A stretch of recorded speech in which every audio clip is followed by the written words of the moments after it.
মান সালাকা তরিকান ইয়ালতামিসু ফীহি ইলমান সাহহালাল্লাহু লাহু বিহি তরিকান ইলাল জান্নাহ।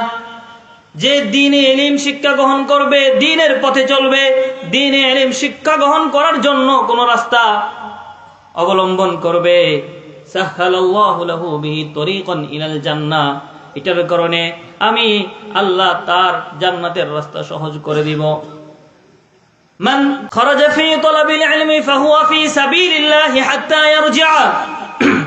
অপর হাদিসের মধ্যে রাসূল করিম সাল্লাল্লাহু আলাইহি ওয়াসাল্লাম বলেন, যে ব্যক্তি দ্বীনে ইলম তলব করার জন্য ঘর থেকে বের হলো, সে যেন আল্লাহর রাস্তায় বের হলো। আল্লাহর রাসূল বলেন, মান ক্বারাআল কুরআন ফাস্তাযহারাহু ফাআহাল্লা হালালাহু ওয়া হারামা হারামাহু। যে ব্যক্তি কোরআন পড়বে, কোরআন তার সিনায় ধারণ করবে, কোরআন মুখস্থ করবে, কোরআনের হালাল হারাম মেনে চলবে, আদখালাহুল্লাহুল জান্নাহ, আল্লাহ তাআলা তাকে জান্নাতে দিয়ে দিবেন। শুধু তাই নয়, ওয়া শাফাআহু ফি আশারাতিন মিন আহলি বাইতিহি কুল্লুহুম ক্বাদ ওয়াজাবাত লাহুন নার। এমনকি তার পরিবার থেকে এমন 10 জন লোককেও সে জান্নাতে নিয়ে যেতে পারবে, যেই 10 জন মানুষের উপর জাহান্নাম ওয়াজিব হয়ে গেছে। নাহমাদুহু ওয়া নাস্তাঈনুহু ওয়া নাস্তাগফিরুহু ওয়া নাউযু বিল্লাহি মিন শুরুরি আনফুসিনা ওয়া মিন সাইয়্যাতি আ'মালিনা। من يهده الله فلا مضل له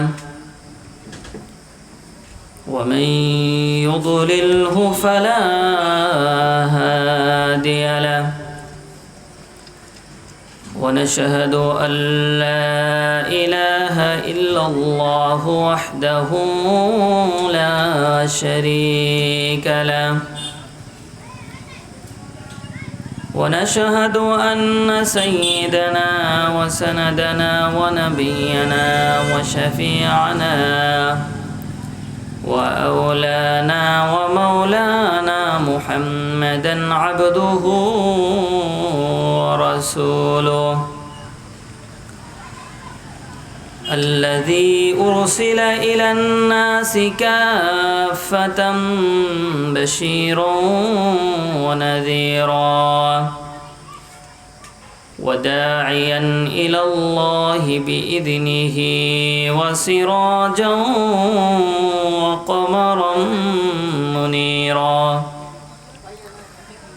أما بعد فقد قال الله تبارك وتعالى في كلامه المجيد وفرقانه الحميد. أعوذ بالله من الشيطان الرجيم. بسم الله الرحمن الرحيم. قل هل يستوي الذين يعلمون والذين لا يعلمون. وقال صاحب القرآن صلى الله عليه وسلم من يرد الله به خيرا يفقهه في الدين أو كما قال النبي صلى الله عليه وسلم. بارك الله لنا ولكم في القرآن العظيم ونفعني وإياكم بالآيات والذكر الحكيم. صلى الله على سيدنا ومولانا محمد وعلى آله وأصحابه وبارك وسلم. صلى الله على سيدنا ومولانا محمد وعلى آله وأصحابه وبارك وسلم. দারুল উলুম গিরিশনগর কর্তৃক আয়োজিত আজকের এই দ্বীনি মাহফিলের সম্মানিত সভাপতি, উপস্থিত সমবেত উলামায়ে কিরাম, মুরব্বিয়ানে আযম, আমার প্রাণপ্রিয় তৌহিদি জনতা, পর্দার আড়ালের মা ও বোনেরা, আলোচনার শুরুতেই সবাইকে মুবারকবাদ জানাই। আল্লাহ পাক রব্বুল আলামিনের অসংখ্য অগণিত শুকরিয়া, যেই মহান রব্বুল আলামিন আমাদেরকে এত সুন্দর একটা মাজলিসে দ্বীনের হালাকায় উপস্থিত হওয়ার তৌফিক দান করেছেন। এজন্য সকলেই বলি আলহামদুলিল্লাহ। সম্মানিত হাজিরিনকে, এই মুহূর্তটা আমার জন্য অত্যন্ত আনন্দের এবং একই সাথে গর্বের। এই জায়গায় বসাটা আমাদের জন্য একটা স্বপ্ন ছিল। আমরা কখনোই ভাবি নাই এত তাড়াতাড়ি আমাদের সেই স্বপ্ন বাস্তবায়ন হয়ে যাবে। আমাদের এই গিরিশনগর, এই নামটা হয়তো এখন আমাদের মুখে মুখেই রয়েছে। হয়তো এই দোয়ারা বাজারের ভিতরে সবাই চিনে, কিন্তু এমন একদিন আসবে যেই দিন এই গিরিশনগর নামটা পুরো বিশ্ব চিনবে, এবং এই দারুল উলুম গিরিশনগরের মাধ্যমে। ইন্ডিয়ার উত্তরপ্রদেশ একটা এলাকা রয়েছে দেওবন্দ। এই এলাকাটা সবাই একসময় চিনত না, কিন্তু সেখানে দারুল উলুম দেওবন্দ প্রতিষ্ঠা হওয়ার পর আজকে বিশ্বের এমন কোনো জায়গা নেই যেখানে দেওবন্দের নাম যায় নাই। ওই দারুল উলুম দেওবন্দের উসিলায় পুরো বিশ্বে ওই দেওবন্দ এলাকাটা পরিচিত হয়ে গেছে। আমরা আশা রাখি ইনশাআল্লাহ একদিন এই দারুল উলুম গিরিশনগরের উসিলায় এই গিরিশনগর এলাকাটা পুরো বিশ্বে মানুষের মুখে মুখে ছড়িয়ে পড়বে। তখন আমাদেরকে কোন গিরিশনগর বলতে হবে না, কোন থানা বলতে হবে না, কোথায় বলতে হবে না, গিরিশনগর বললেই মানুষ চিনবে, ওই যে দারুল উলুম গিরিশনগর। ইনশাআল্লাহ এই মাদ্রাসা আল্লাহর নবীর ঘর।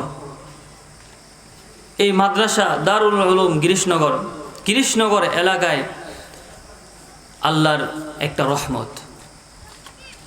এটা এই গিরিশনগর এলাকার জন্য রহমত, গিরিশনগরের বাসিন্দাদের জন্য রহমত। কারণ এই ঘরেই আল্লাহর কালাম শিক্ষা দেওয়া হবে, রাসূলের হাদিস শিক্ষা দেওয়া হবে। আল্লাহ পাক রব্বুল আলামিন পবিত্র কালামুল্লাহ শরীফের মধ্যে এই কোরআন শিক্ষা দেওয়াকে রহমত বলেছেন। আমরা সবাই সূরা আর রহমান চিনি। এই সূরার মধ্যে একটা আয়াত বারবার আসে, ফাবিআইয়ি আলাই রাব্বিকুমা তুকাযযিবান। এটা আমরা সবাই জানি, মোটামুটি সবার মুখেই পরিচিত একটি আয়াত, কিন্তু এটা অর্থ কি? এই আয়াতের মধ্যে আল্লাহ তাআলা বলেন, ফাবিআইয়ি আলাই রাব্বিকুমা তুকাযযিবান। হে জিন এবং ইনসান, তোমরা তোমাদের রবের কোন নিয়ামতের অস্বীকার করবে? কারণ এই সূরাতে আল্লাহ তাআলা তার অসংখ্য নিয়ামতের উল্লেখ করেছেন। প্রতিটা নিয়ামতের উল্লেখ করার পর আল্লাহ তাআলা জিন ইনসানকে সম্বোধন করে বলেছেন, হে মানুষ জাতি, কোন নিয়ামতটা অস্বীকার করবে তোমরা? এই সূরার সর্বপ্রথম যে আয়াত, সেই আয়াতটি হলো আর রহমান। ওই আল্লাহর আর রহমান এই সিফতটা উল্লেখ করার পর আল্লাহ তাআলা তার নিয়ামতগুলো একে একে বলা শুরু করেছেন। সর্বপ্রথম আল্লাহ তাআলা যে নিয়ামতের কথা উল্লেখ করেছেন সেটি হলো আল্লামাল কোরআন, তিনি তোমাদেরকে কোরআন শিক্ষা দিয়েছেন। আল্লাহ তাআলার অসংখ্য নিয়ামতের কথা এই সূরার মধ্যে রয়েছে। খলাকাল ইনসান, মানুষকে সৃষ্টি করেছেন। আল্লামাহুল বায়ান, মানুষকে কথা বলা শিক্ষা দিয়েছেন। চন্দ্র, সূর্য, গ্রহ, নক্ষত্র, আরো অনেক নিয়ামতের কথা আল্লাহ তাআলা এই সূরার মধ্যে উল্লেখ করেছেন। কিন্তু সর্বপ্রথম যে নিয়ামতের কথা বলেছেন সেটা হলো আল্লামাল কোরআন, কোরআনের শিক্ষা। আরবি ভাষার একটা কায়দা রয়েছে, একটা নিয়ম, যে যেখানে কোনো একটা হুকুমের সাথে, কোনো একটা আদেশের সাথে, কোনো একটা বিষয়ের সাথে আল্লাহ তাআলার কোনো সিফাতের কথা উল্লেখ থাকে, গুণের কথা উল্লেখ থাকে, সেখানের মধ্যে উদ্দেশ্য হলো আসলে এই হুকুমটা, এই বিষয়টা ওই গুণাবলীর কারণেই ঘটেছে। যেমন আল্লাহ তাআলা সূরাতুল ফাতিহাতে বলেছেন আলহামদুলিল্লাহি রব্বিল আলামিন, আলহামদুলিল্লাহ, সকল প্রশংসা আল্লাহ তাআলার। এরপরে আল্লাহ তাআলা তার কয়েকটা গুণাবলী বর্ণনা করেছেন, রব্বিল আলামিন, আর রহমানির রহিম, মালিকি ইয়াউমিদ্দিন। আল্লাহ তাআলা চারটা গুণ এখানে উল্লেখ করেছেন। সর্বপ্রথম একটা বিষয় উল্লেখ করেছেন যে আল্লাহর সব প্রশংসা হবে, এরপরে আল্লাহ তাআলা তার কয়েকটা গুণাবলী সেখানে উল্লেখ করলেন। এটা দ্বারা আল্লাহ তাআলা বুঝিয়ে দিলেন যে এই যে বিষয়টা আল্লাহর প্রশংসা, এর কারণ হলো পরবর্তীতে যে গুণাবলীগুলো উল্লেখ করা হয়েছে। অর্থাৎ আল্লাহর প্রশংসা করা হবে কেন? কারণ তিনি রব্বুল আলামিন। আল্লাহর প্রশংসা করা হবে কেন? কারণ তিনি রহমান। আল্লাহর প্রশংসা কেন করা হবে? কারণ তিনি রহিম। আল্লাহর প্রশংসা কেন করা হবে? কারণ তিনি মালিকি ইয়াউমিদ্দিন। আল্লাহর এই গুণাবলীগুলো আছে, এজন্য আল্লাহর প্রশংসা করা হবে। পরবর্তীতে আবার ইয়াকা না'বুদু ওয়া ইয়াকা নাস্তাঈন, আল্লাহর ইবাদত একমাত্র আল্লাহর হবে, সাহায্য একমাত্র আল্লাহর কাছেই চাওয়া হবে। এর আগে আল্লাহর চারটা গুণাবলী রয়েছে। কেন? ইবাদত একমাত্র আল্লাহর হবে, আর কারো হবে না, কারণ আল্লাহ একমাত্র রব্বুল আলামিন, আর কেউ রব্বুল আলামিন নয়। ইবাদত একমাত্র আল্লাহর হবে, আর কারো হবে না, কারণ তিনিই রহমান, তিনিই রহিম, তিনিই মালিক ইয়াউমিদ্দিন। এই গুণাবলীর অধিকারী আর কেউ নয়। সেজন্য ইবাদত একমাত্র তারই হবে, সাহায্য একমাত্র তারই চাওয়া হবে। ঠিক তেমনিভাবে আর রহমান বলার পর আল্লামাল কোরআন এই সিফতটা বলেছেন। আল্লাহ এই মানুষের এই নিয়ামতটা আল্লাহ উল্লেখ করেছেন। তালিমুল কোরআনের, কোরআন শিক্ষার নিয়ামতের কথা রহমানের পরে উল্লেখ করে আল্লাহ বুঝিয়ে দিয়েছেন, আমার রহমতের কারণেই আমি তোমাদেরকে কোরআন শিক্ষা দিলাম। সুতরাং কোরআন শিক্ষা আল্লাহ তাআলার পক্ষ থেকে রহমত। আর এই কোরআন যেখানে শিক্ষা দেওয়া হয়, এই কোরআনের শিক্ষাঙ্গন, সেটাও আল্লাহর পক্ষ থেকে রহমত। এই দারুল উলুম গিরিশনগর, এই গিরিশনগরের জন্য রহমত, এই সুরমা ইউনিয়নের জন্য রহমত, এই দোয়ারা থানার জন্য রহমত, সুনামগঞ্জ জেলার জন্য রহমত, পুরো বাংলাদেশের জন্য রহমত। মোহতারাম হাজিরিন কিরাম, আমি আপনাদের সামনে দ্বীনে ইলম শিক্ষা গ্রহণের প্রয়োজনীয়তা সম্পর্কে একটু আলোচনা করতে চাই। আল্লাহ পাক রব্বুল আলামিন আল্লাহ রাসূলের কাছে সর্বপ্রথম যে ওহী প্রেরণ করেছেন, সেই ওহীটা ছিল ইলম শিক্ষা করার। আল্লাহ তাআলা সর্বপ্রথম কুরআনুল কারীমের 5টি আয়াত নাজিল করেন। সূরাতুল আলাকের প্রথম 5টি আয়াত আল্লাহ তাআলা সর্বপ্রথম রাসূল করিম সাল্লাল্লাহু আলাইহি ওয়াসাল্লামের উপর নাজিল করেন। আল্লাহ তাআলা বলেন, ইকরা বিসমি রাব্বিকাল্লাযী খলাক, খলাকাল ইনসানা মিন আলাক, اقرأ وربك الأكرم الذي علم بالقلم علم الإنسان ما لم يعلم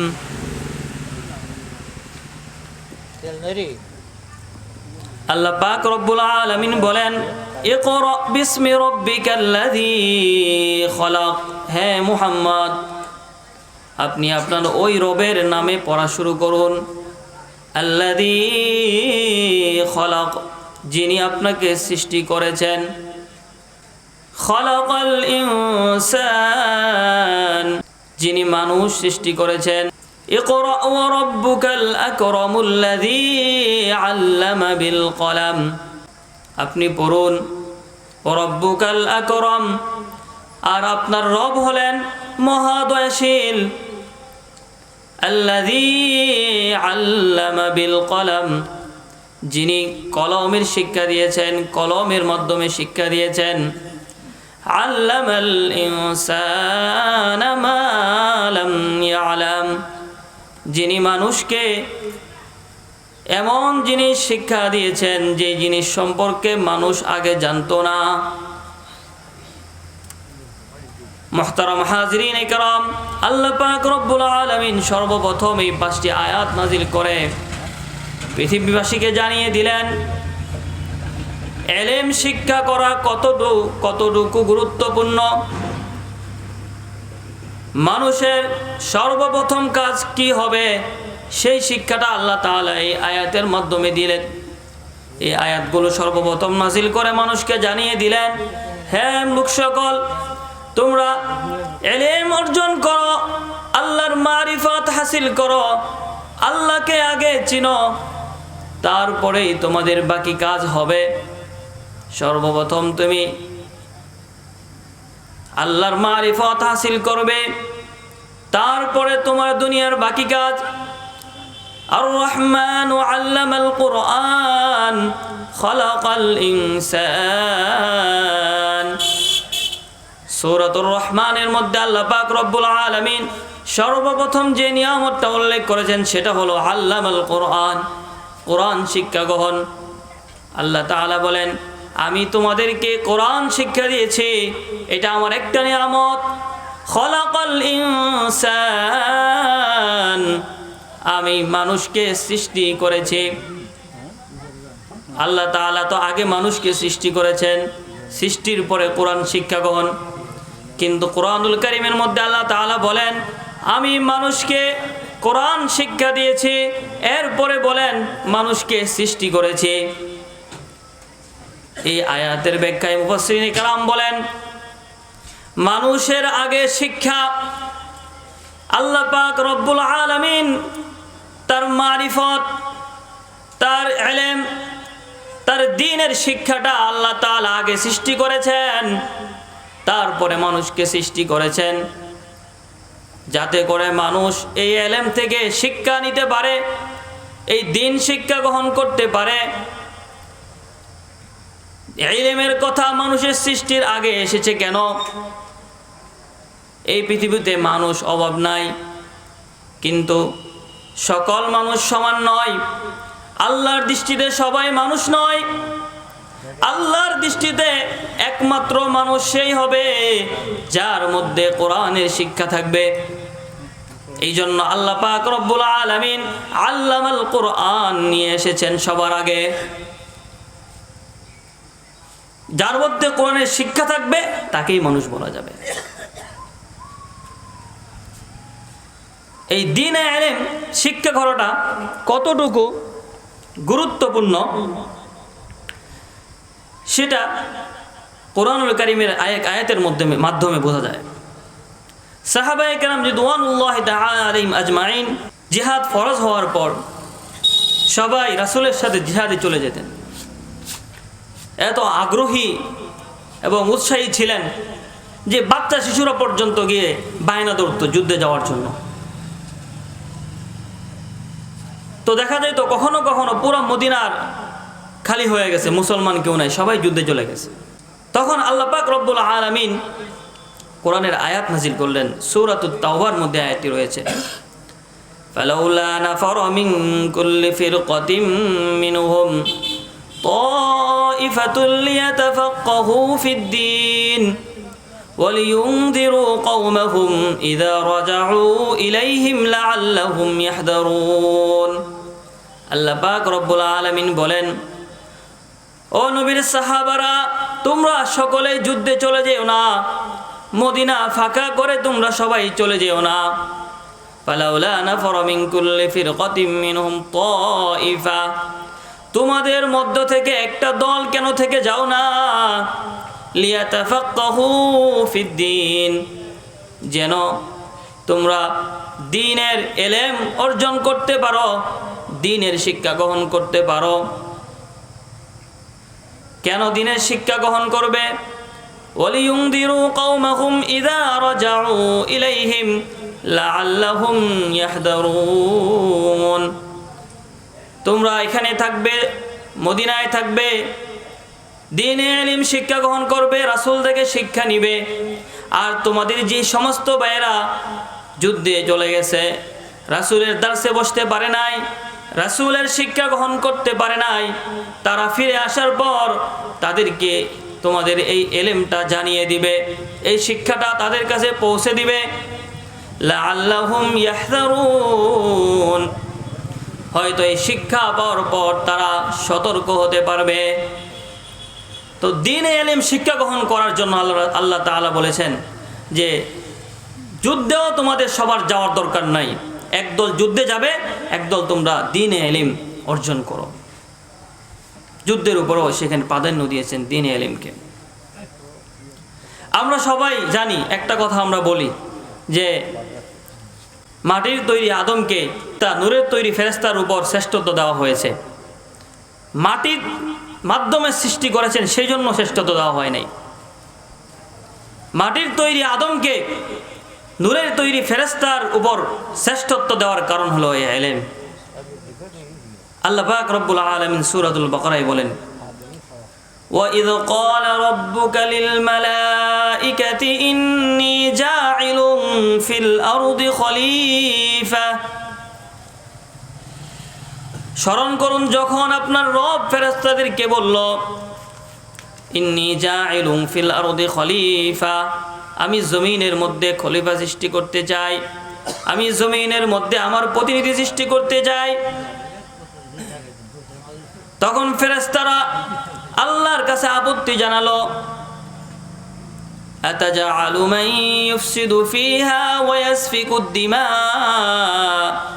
আপনি কি জমিনের মধ্যে এমন সত্তা সৃষ্টি করতে যাচ্ছেন যারা জমিনের মধ্যে ফিতনা ফাসাদ করবে, ঝগড়াঝাটি করবে, মারামারি করবে, কাটাকাটি হানাহানি করবে, রক্তপাত ঘটাবে। ওয়া নাহনু নুসাব্বিহু বিহামদিকা ওয়া নুকদ্দিসু লাক, অথচ আমরা সদা সর্বদা আপনার ইবাদত বন্দেগীতে মশগুল রয়েছি, আপনার তাসবিহ পাঠ করি, আপনার প্রশংসা করি। খলিফা যদি বানাতেই হয়, প্রতিনিধি যদি বানাতেই হয়, তাহলে আমরাই তো বেশি যোগ্য। ওই সমস্ত ফিতনা ফাসাদকারী, রক্তপাত যারা ঘটাবে, তাদের চাইতে আমরা বেশি যোগ্য। তখন আল্লাহ পাক রব্বুল আলামিন বলেন, ক্বালা ইন্নী আ'লামু মা লা তা'লামুন, ও আমার ফেরেশতারা শোনো, আমি যা জানি তোমরা তা জানো না। ওই মাটির তৈরি আদম শ্রেষ্ঠ হবে নাকি তোমরা শ্রেষ্ঠ হবে? মাটির তৈরি আদম দুনিয়ার খলিফা হবে নাকি তোমাদেরকে খলিফা বানাবো? এটার জন্য যোগ্য কে, এই বিষয়টা তোমরা জানো না, আমি আল্লাহ জানি। وعلم آدم الأسماء كلها ثم عرضهم على الملائكة। আল্লাহ পাক রব্বুল আলামিন ফেরেশতাদেরকে এই কথা বলার পর আদম আলাইহিস সালাতু ওয়াস সালামকে পৃথিবীর যত কিছু রয়েছে সব কিছুর নাম শিক্ষা দিলেন। ثم عرضهم على الملائكة, তারপর ফেরেশতাদের সামনে পৃথিবীর সব কিছু আল্লাহ তাআলা নিয়ে আসলেন। এগুলো নিয়ে আসার পর বললেন, আম্বিউনি বিআসমাই হাউলাই ইন কুনতুম সাদিকিন, তোমরা যদি সত্যবাদী হয়ে থাকো তাহলে এই সমস্ত জিনিসের নাম আমাকে বলে দাও, বলো তো এগুলোর নাম কি? তখন ফেরেশতারা অপারগতা প্রকাশ করলো, আমরা জানি না, আমরা বলতে পারবো না। তখন আল্লাহ পাক রব্বুল আলামিন বললেন, ইয়া আদমু আম্বিউহুম বিআসমাইহিম, হে আদম তুমি তাদেরকে এগুলোর নাম বলে দাও, এগুলোর নাম কি? ফালাম্মা আম্বাহুম قال أعلم أني أعلم غيب السماوات والأرض وأعلم ما تبدون وما كنتم تكتمون। আদম আলাইহিস সালাতু ওয়াস সালাম যখন একে একে সবগুলো জিনিসের নাম বলে দিলেন, তখন আল্লাহ পাক রব্বুল আলামিন ফেরেশতাদেরকে বললেন, ও আমার ফেরেশতারা, আমি কি তোমাদেরকে বলি নাই যে তোমরা বেশি জানো না, আমি বেশি জানি? এই দুনিয়ার প্রতিনিধিত্বকারী, আমার প্রতিনিধিত্বকারী দুনিয়ার মধ্যে কে হবে, এই ব্যাপারে কে বেশি যোগ্য এটা আমি জানি, তোমরা জানো না। তখন আল্লাহ পাক রব্বুল আলামিন সকল ফেরেশতাকে আদম আলাইহিস সালাতু ওয়াস সালামকে সিজদা করার জন্য বললেন। সবাই আদম আলাইহিস সালাতু ওয়াস সালামকে সিজদা করলো। এই হলো আদমকে ফেরেশতাদের উপরে শ্রেষ্ঠত্ব দান করা। যদি এই আয়াতের অর্থগুলো বুঝে থাকেন তাহলে বলেন এখানে তাকে যে শ্রেষ্ঠত্ব দান করা হয়েছে কিসের জন্য দেওয়া হয়েছে? এলেমের জন্য। কারণ তিনি জানেন, তারা জানে না। একটা বিষয় সম্পর্কে তিনি জানেন, তারা জানে না। বলছে আদমে সব কিছুর নাম জানে, তোমরা সব কিছুর নাম জানো না। আদমের এলেম আছে, তোমাদের এলেম নাই, সেজন্য আদম তোমাদের শ্রেষ্ঠ, সুতরাং আদমকে সিজদা করো। তাহলে এই এলেমের কারণেই মাটির তৈরি মানুষকে আল্লাহ পাক রব্বুল আলামিন নূরের তৈরি ফেরেশতার উপর প্রাধান্য দিয়েছেন। এই এলেম অর্জন করা ফজিলত কি? আল্লাহ পাক রব্বুল আলামিন সূরাতুল মুজাদালার মধ্যে বলেন, ইয়ারফাইল্লাহুল্লাযীনা আমানু মিনকুম ওয়াল্লাযীনা উতুল ইলমা দারাজাত। যারা এলেম অর্জন করবে, দ্বীনের ইলম শিক্ষা গ্রহণ করবে, যারা মুমিন রয়েছে এবং যাদেরকে দ্বীনের ইলম দান করা হয়েছে, আল্লাহ পাক রব্বুল আলামিন তাদের মর্যাদা অনেক বাড়িয়ে দেন। অপর আয়াতের মধ্যে আল্লাহ তাআলা বলেন, ইউতিল হিকমাতা মান ইয়াশা ওয়া মান ইউতাল হিকমাতা ফাকাদ উতিয়া খায়রান কাসীরা।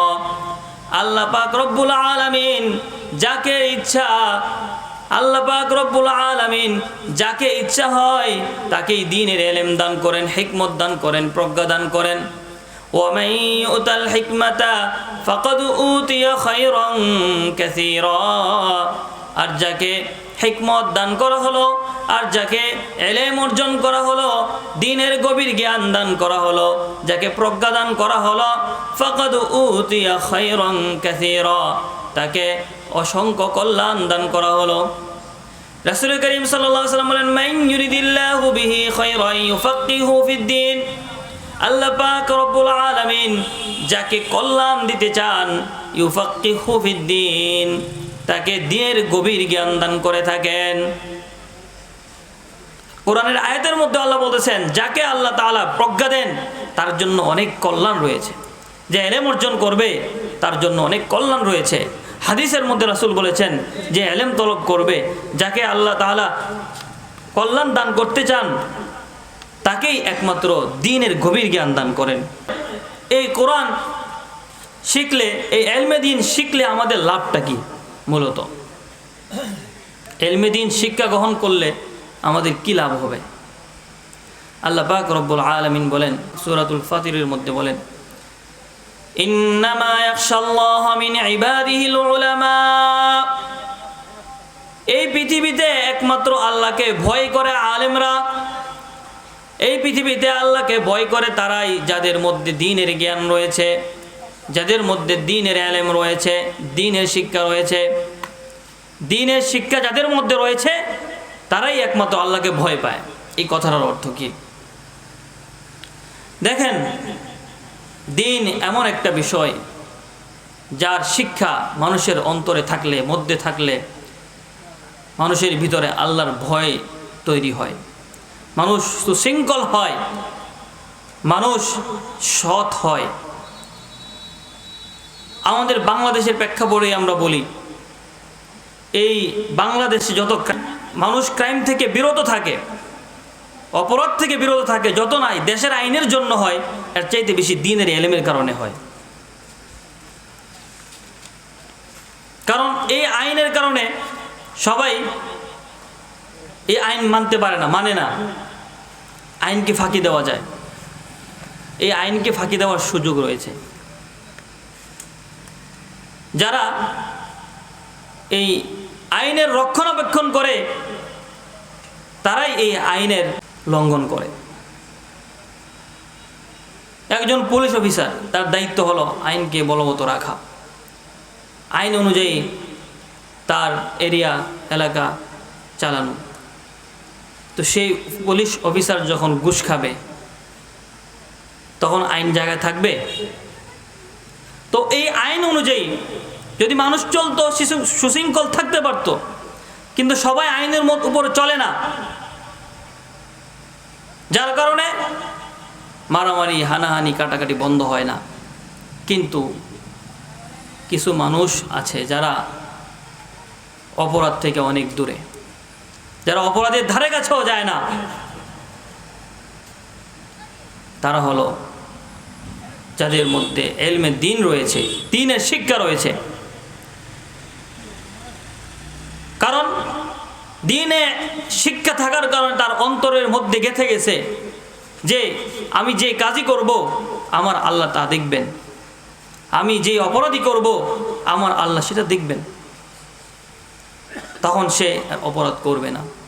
কিন্তু যার মধ্যে দ্বীনের জ্ঞান নাই কিন্তু আইন জানে, তার অন্তরে আসবে আমি তো ফাঁকি দিতে পারবো আইনকে, এই আইনের মধ্যে অনেক ফাঁকফোকর রয়েছে, আমি যদি অপরাধ করি পুলিশ ধরবে, পুলিশকে ঘুষ দিয়ে দিব,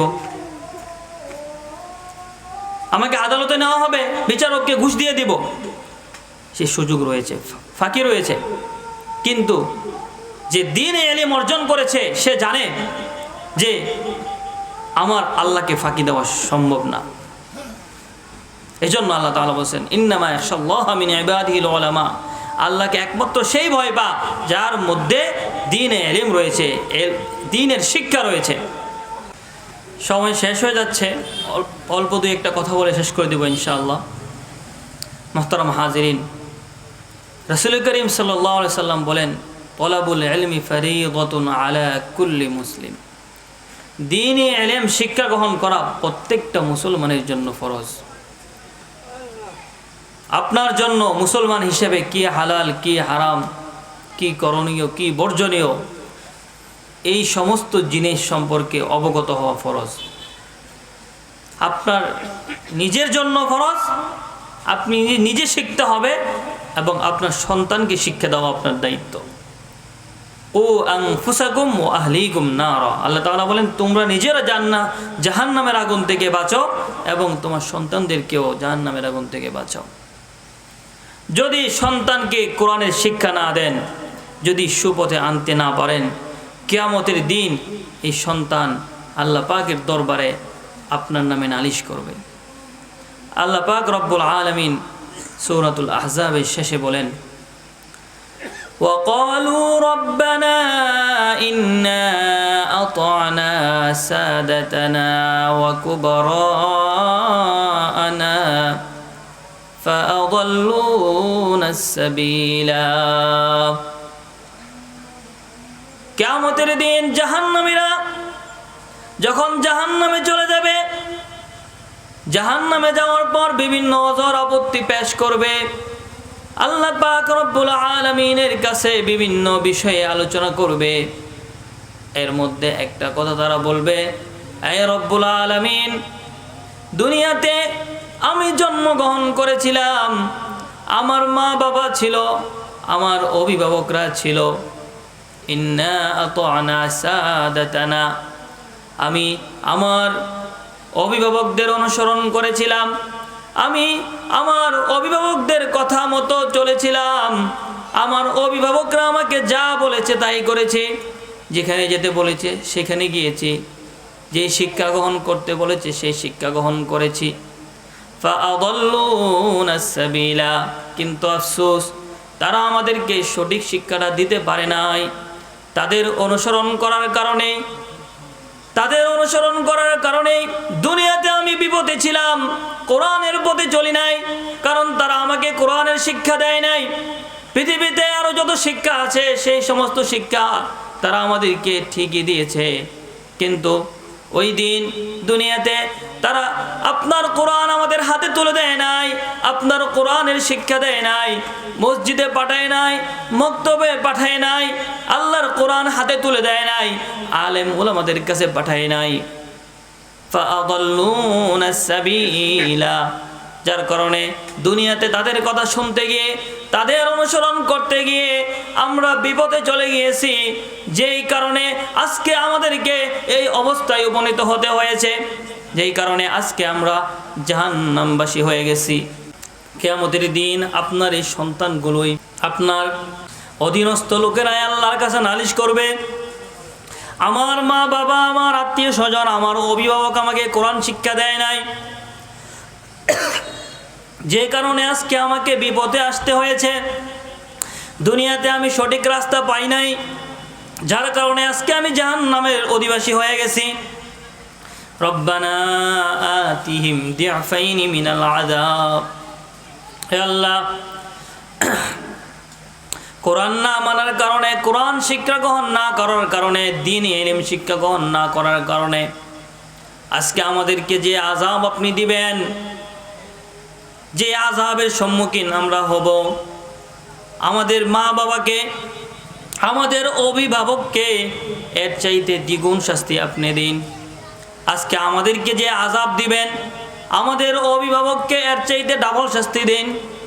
রব্বানা আতিহিম দিআফাইনি মিনাল আযাব ওয়ালআনহুম লা'নান কাবীরা, তাদেরকে আপনি আমাদের দ্বিগুণ শাস্তি দেন আজকে, এবং তাদেরকে চির অভিশপ্ত বানিয়ে দিন। মান সালাকা তরিকান ইয়ালতামিসু ফীহি ইলমান সাহহালাল্লাহু লাহু বিহি তরিকান ইলাল জান্নাহ, যে দ্বীনে ইলম শিক্ষা গ্রহণ করবে, দ্বীনের পথে চলবে, দ্বীনে ইলম শিক্ষা গ্রহণ করার জন্য কোন রাস্তা অবলম্বন করবে, সাহহালাল্লাহু লাহু বিহি তরিকান ইলাল জান্নাহ, এটার কারণে আমি আল্লাহ তার জান্নাতের রাস্তা সহজ করে দিব। মান খরাজা ফি তালাবিল ইলমি ফাহুয়া ফি সাবিলিল্লাহি হাত্তা ইয়ারজিআ, অপর হাদিসের মধ্যে রাসূল করিম সাল্লাল্লাহু আলাইহি ওয়াসাল্লাম বলেন, যে ব্যক্তি দ্বীনে ইলম তলব করার জন্য ঘর থেকে বের হলো, সে যেন আল্লাহর রাস্তায় বের হলো। সুতরাং দ্বীনে ইলম তলব করলে আপনার জন্য জান্নাতের রাস্তা সহজ হয়ে যাবে। শুধু তাই নয়, আপনার অভিভাবকের জন্য জান্নাতের রাস্তা সহজ হবে। আল্লাহর রাসূল বলেন, মান ক্বারাআল কুরআন ফাস্তাযহারাহু ফাআহাল্লা হালালাহু ওয়া হারামা হারামাহু, যে ব্যক্তি কোরআন পড়বে, কোরআন তার সিনায় ধারণ করবে, কোরআন মুখস্থ করবে, কোরআনের হালাল হারাম মেনে চলবে, আদখালাহুল্লাহুল জান্নাহ, আল্লাহ তাআলা তাকে জান্নাতে দিয়ে দিবেন। শুধু তাই নয়, ওয়া শাফাআহু ফি আশারাতিন মিন আহলি বাইতিহি কুল্লুহুম ক্বাদ ওয়াজাবাত লাহুন নার, এমনকি তার পরিবার থেকে এমন 10 জন লোককেও সে জান্নাতে নিয়ে যেতে পারবে, যেই 10 জন মানুষের উপর জাহান্নাম ওয়াজিব হয়ে গেছে। দ্বীনি ইলম শিক্ষা গ্রহণ করলে কি লাভ? আপনি যদি আপনার সন্তানকে দ্বীনি ইলম শিক্ষা গ্রহণ করান, আপনার সন্তানের জান্নাতের রাস্তা সহজ হবে, সাথে সাথে আপনার রাস্তাও সহজ হয়ে যাবে। আবার হাদিসের মধ্যে রাসূল করিম সাল্লাল্লাহু আলাইহি ওয়াসাল্লাম বলেন, যে ব্যক্তি দ্বীনি ইলম তলব করবে, কোরআনের শিক্ষা গ্রহণ করবে, কোরআনের হাফেজ হবে, কিয়ামতের দিন তার মা বাবার মাথার উপর আল্লাহ পাক রব্বুল আলামিন নূরের মুকুট পরাইয়া দিবেন। এজন্য দ্বীনে ইলম নিজের জন্য যেরকম শিখব, সন্তানদেরকেও দ্বীনে ইলম শিখাবো। আর এই দ্বীনে ইলম শিক্ষা গ্রহণের অনন্য এক মার্কাজ আপনাদের এলাকায়, আমাদের এলাকায় প্রতিষ্ঠিত হয়েছে, যে দ্বীনে ইলম থেকে আমাদের এলাকার সন্তানেরা অনেক দিন বঞ্চিত ছিল। আমরা নিজেরাও এলাকায় দ্বীনে ইলম শিক্ষা গ্রহণ করতে পারি নাই। দূর দূরান্ত কই ঢাকা, কই চট্টগ্রাম দ্বীনে ইলম তলব করার জন্য চলে গিয়েছি। আমরা যখন পড়াশোনা করি তখনও আমাদের এলাকার অনেক মানুষের আবদার ছিল দ্বীনে ইলম শিক্ষা দেওয়ার জন্য একটা মাদ্রাসা প্রতিষ্ঠা করার। আমাদের কাছে অনেক অভিভাবক আসতো যে আমাদের তৌফিক নাই সন্তানকে বাইরে পাঠানোর, এত দূরে দেওয়ার সাহস তৌফিক আমাদের কোনোটাই নাই। যদি একটা মাদ্রাসা থাকতো তাহলে সন্তানকে দিতাম। একটা মাদ্রাসা না থাকার কারণে অনেক মা বাবা তার সন্তানকে দ্বীনে ইলম শিক্ষা দেওয়ার ইচ্ছা থাকা সত্ত্বেও সেটা করতে পারে নাই। যাদের তৌফিক হয়েছে তারা বাইরে পাঠিয়েছে, বাইরে গিয়েছে, কিন্তু যাদের তৌফিক হয় নাই তারা আজও দ্বীনে ইলম থেকে মাহরুম। এজন্য এই মাদ্রাসা এখানে প্রতিষ্ঠা হয়েছে। এটা আমাদের জন্য রহমত এবং আমাদের জন্য সুবর্ণ সুযোগ দ্বীনে ইলম তলব করার। নিজে বাঁচতে হবে, দ্বীনে ইলম তলব করে নিজের সন্তানদেরকে বাঁচাতে হবে, পরিবারকে বাঁচাতে হবে। আমরা সবাই নিজ নিজ সন্তানকে দ্বীনে ইলম শিক্ষা করার জন্য এই মাদ্রাসায় পাঠাবো, নিজেরাও আসবো কোরআন শিক্ষা করার জন্য। কারণ কু আনফুসাকুম ওয়া আহলিকুম নারা, আল্লাহ তাআলা বলেছেন যে তোমরা নিজেরা বাঁচো এবং তোমাদের সন্তানদেরকেও বাঁচাও, তোমাদের পরিবারকেও জাহান্নামের আগুন থেকে বাঁচাও। আপনি যদি একজন বাবা হয়ে থাকেন আপনার সন্তানকে আপনি কোরআন শিক্ষা দিতে হবে, না হয় সন্তান নালিশ করবে। আপনি যদি একজন ভাই হয়ে থাকেন আপনার ছোট ভাই, আপনার বোন, তার শিক্ষা দেওয়ার দায়িত্ব আপনার উপর। আপনি যদি স্বামী হয়ে থাকেন আপনার স্ত্রীকে কোরআন শিক্ষা দেওয়া আপনার দায়িত্ব। সেজন্য প্রত্যেকেই নিজের দায়িত্ব পালন করব, না হয় কিয়ামতের দিন আল্লাহ পাক রব্বুল আলামিনের কাঠগড়ায় জবাব দিতে হবে। আলা কুল্লুকুম রাইন ওয়া কুল্লুকুম মাসউলুন আন রাইয়াতিহি। রাসূল করিম সাল্লাল্লাহু আলাইহি ওয়াসাল্লাম বলেন তোমরা সকলেই হলে দায়িত্বশীল, ওয়া কুল্লুকুম মাসউলুন আন রাইয়াতিহি, এবং কিয়ামতের দিন আল্লাহ পাক রব্বুল আলামিনের কাঠগড়ায় সবাইকে দাঁড়াতে হবে এবং তোমার দায়িত্ব কতটুকু আদায় করেছো সেটার জবাব দিতে হবে। তুমি বাবা ছিলে, তোমার সন্তানকে কোরআনের শিক্ষা দিয়েছো কিনা সেই জবাব আল্লাহর কাছে দিতে হবে। তুমি বড় ভাই ছিলে, তোমার ছোট ভাই বোনদেরকে কোরআনের শিক্ষা দিয়েছো কিনা, এই দায়িত্ব পালন করেছো কিনা সেই জবাব আল্লাহর কাছে দিতে হবে। তুমি স্বামী, তোমার দায়িত্ব ছিল তোমার স্ত্রীকে দ্বীনের পথে আনা, কোরআন শিক্ষা দেওয়া, কোরআনের শিক্ষায় শিক্ষিত করা। তুমি তোমার স্ত্রীকে কোরআনের শিক্ষায় শিক্ষিত করেছো কিনা, কোরআনের ইলম দিয়েছো কিনা, সেই ব্যাপারে আল্লাহ পাক রব্বুল আলামিনের কাছে তোমাকে কাঠগড়ায় দাঁড়িয়ে আল্লাহ পাক রব্বুল আলামিনের কাছে জবাবদিহি করতে হবে। আমাদের প্রত্যেককেই কাঠগড়ায় দাঁড়াতে হবে এবং প্রত্যেকটা দায়িত্ব সম্পর্কে আল্লাহকে বলতে হবে যে আমি এই দায়িত্ব এতটুকু পালন করেছি। সুতরাং আপনার ঘরে যদি আপনার সন্তান কোরআন শিক্ষা গ্রহণ না করে কিয়ামতের দিন জবাবটা কি দিবেন? দ্বীনে ইলম শিক্ষা করার জন্য এই মাদ্রাসায় আপনি পাঠান।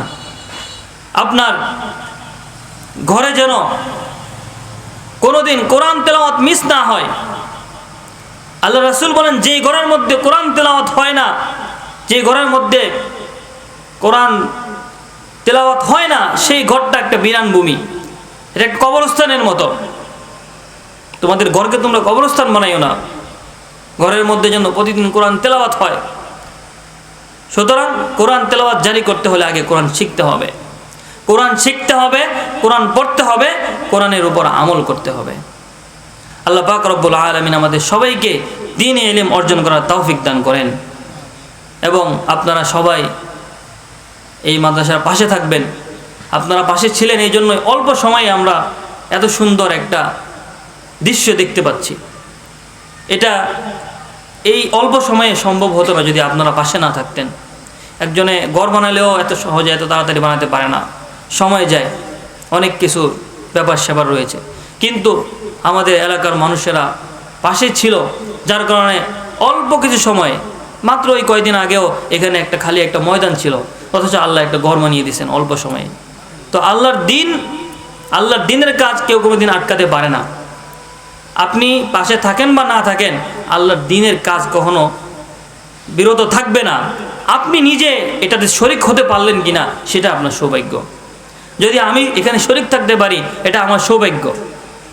তো এই মাদ্রাসা আমাদের জন্য, আমাদের সন্তানদের জন্য, আমাদের সন্তানরা যেন সঠিক পথ পায়, সেজন্য এই মাদ্রাসার পরিচর্যা আমাদেরকেই করতে হবে।